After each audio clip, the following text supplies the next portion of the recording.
Well, here's the question of the ages. It says Trump's purging everyone he thinks is disloyal. He was never going to learn from impeachment.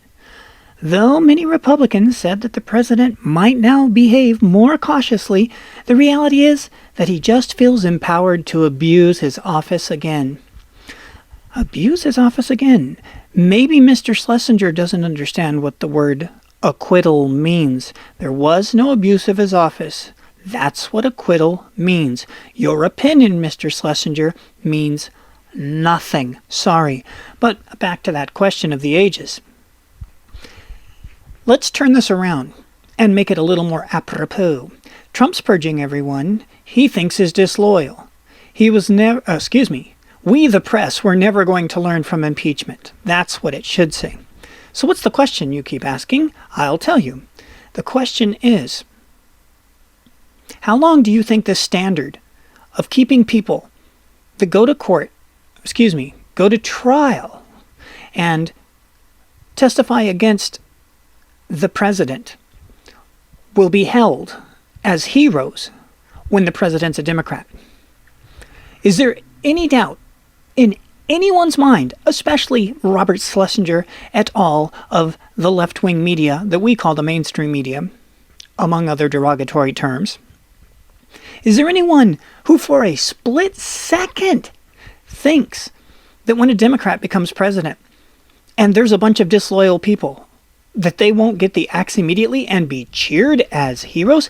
Did we forget what it was like when George Bush was president? On how anyone who went against him was a hero? No. As the saying goes, if you go against the king, you better not lose. Historically, we know if you go against the king, or the queen, or the president of parliament, or the president of the United States, whatever the case may be, if you go against the leader and you lose, and you think they're going to keep you around and pat you on the head? No. Historically, they cut your freaking head off.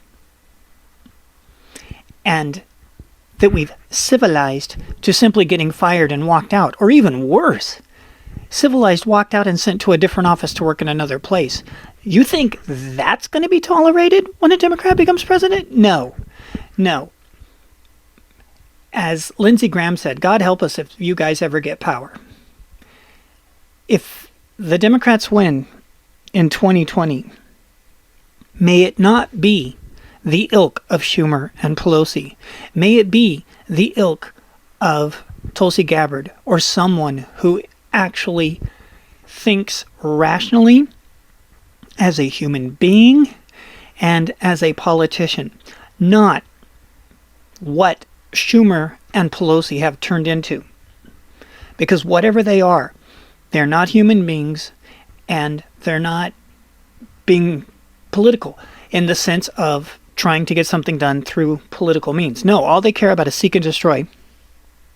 One of the things I found interesting about Nancy Pelosi, where they were saying, she keeps saying that she believes in God and she's praying. And yet, on the same day that she's saying she's praying for Trump, she says that acquittal is going to last forever. I was under the impression, because I was told, not because of actions, that Nancy Pelosi is a Catholic. Well, if she's a Catholic, that means she believes in Christian doctrine to some level.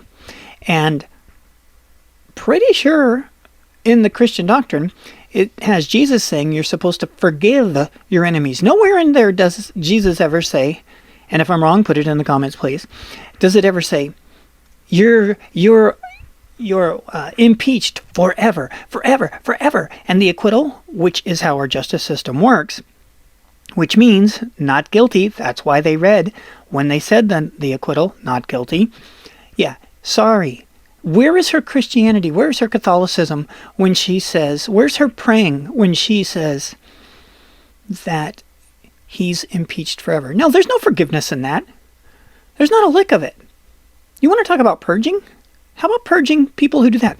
And there was an interview I seen also last week where they kept asking all of the Democrats, oh, do you think the Republicans will turn? Which Republican do you think will turn? Now, we know from history that it turned out to be that Benedict Arnold's new name is, of course, Mitt Romney.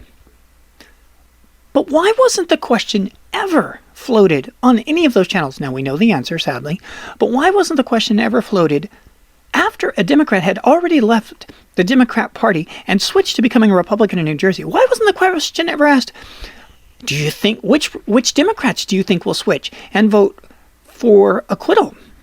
That question should have come up repeatedly because of the history of the way the trial went.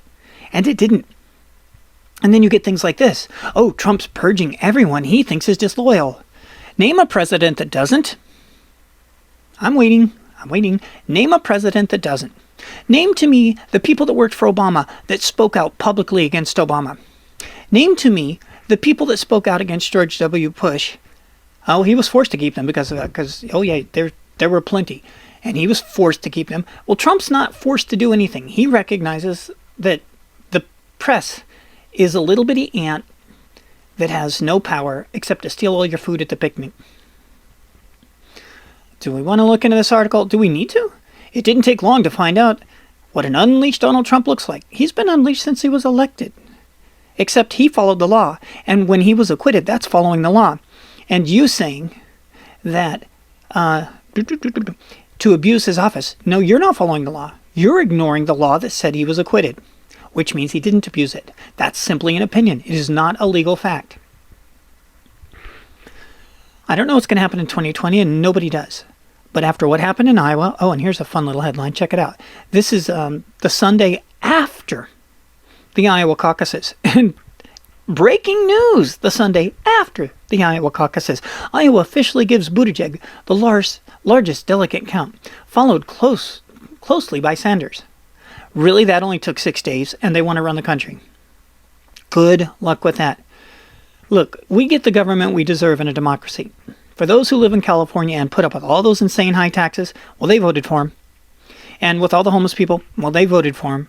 You get those people that live in Texas and get really low rent compared to many other places and way too many jobs compared to many other places. You get what you vote for. You absolutely get what you vote for. So if we put Nancy Pelosi, if we keep Nancy Pelosi as Speaker of the House, which nobody thinks that she's going to be after she tore up the speech. And it's interesting that that's against the law, and yet she's the righteous one who's constantly talking about Trump breaking the law. But so far, every time that Trump goes to trial or to court, the courts say he didn't break the law.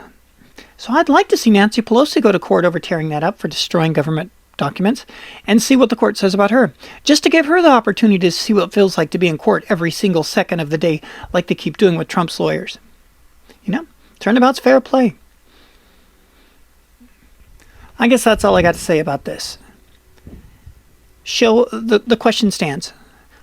Show examples where Democrats have ever been held to the standard of letting the disloyal remain vocally disloyal, to remain anywhere near the president, in his cabinet, in the White House, in Congress, etc., that work for him, that directly work for him. Show the executive branch. Show anywhere where that's been expected and challenged to say that you have to let the disloyal remain. No. In fact, for those who are aware of what happened in Watergate, the break-in was to find out what was happening in the campaign. You want to compare that to Obama's team spying? I mean, we all know it's spying now, and we know the FISA court was lying to do the spying. How is this not exploded into the mass incarcerations? Because Nixon's people went to jail. Where's the mass incarcerations of Obama and all of his people that absolutely went nuclear compared to the golf ball hitting the ground of Watergate? I mean, it's totally nuclear what happened to him. Oh well. Thanks for tuning into the Tea Party Hardy channel. Appreciate having you here. We are politics, we are comedy, we are on occasion movie reviews and TV reviews, and I might do another one for Star Trek coming up, as a matter of fact.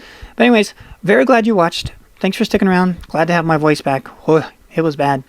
All right, take care, and we'll see you in the future.